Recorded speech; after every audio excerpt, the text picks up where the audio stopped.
বেলেগক দিয়া কষ্টবোৰ এদিন যেতিয়া নিজেই অনুভৱ কৰিবা তেতিয়া বুজিবা কিমান বিৰক্তিকৰ হ'ব পাৰে সময়বোৰৰ কথাটো নাজানো, কিন্তু মানুহবোৰ সঁচাই সলনি হৈ যায়।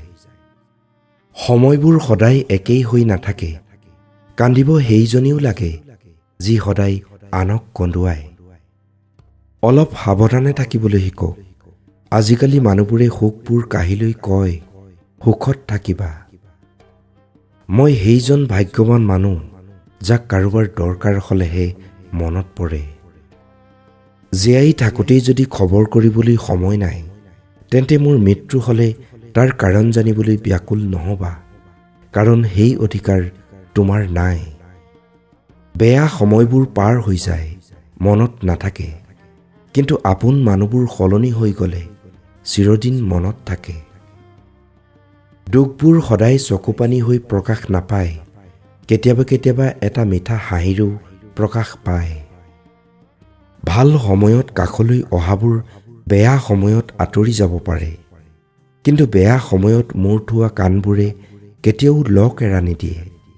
সেয়ে বেয়া সময়ৰ বন্ধুবোৰকহে কাষত ৰাখিব লাগে। ভোক শেষ হোৱাৰ পিছত যেনেকৈ ভাতৰ সোৱাদ নলগা হয়, ঠিক তেনেদৰে স্বাৰ্থ আদায় হোৱাৰ পিছত মানুহে আপোনাক ভাল নোপোৱা হৈ যায়। সুখত নহয়, মই দুখতেই সুখী। সুখবোৰ তেওঁক দিয়ক ভগৱান, যাক মই নিজতকৈ বেছি ভাল পাওঁ।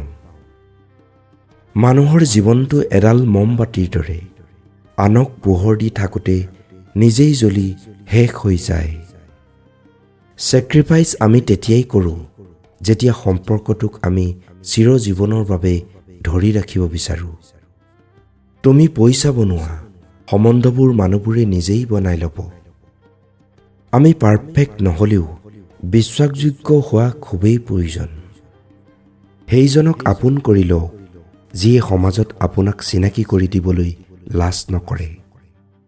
অকলশৰীয়া হৈ যায় সেইসকল লোক যি নিজতকৈ বেছি আনৰ কেয়াৰ কৰে।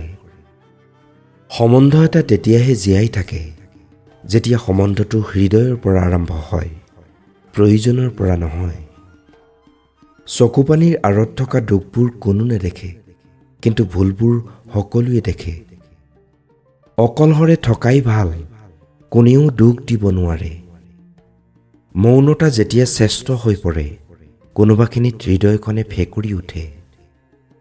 প্ৰয়োজনত অতি বিশ্বাসী আৰু অতি নিৰ্ভৰযোগ্য ব্যক্তি হিচাপে পৰিচিত, আৰু প্ৰয়োজনৰ শেষত অৱহেলিত ব্যক্তিলৈ ৰূপান্তৰিত। সময়বোৰ হেৰাই যোৱাৰ পাছত এটা কথা প্ৰায় অনুভৱ হয়, দেউতাই প্ৰতিটো কথাই সঁচাকৈ কৈছিল।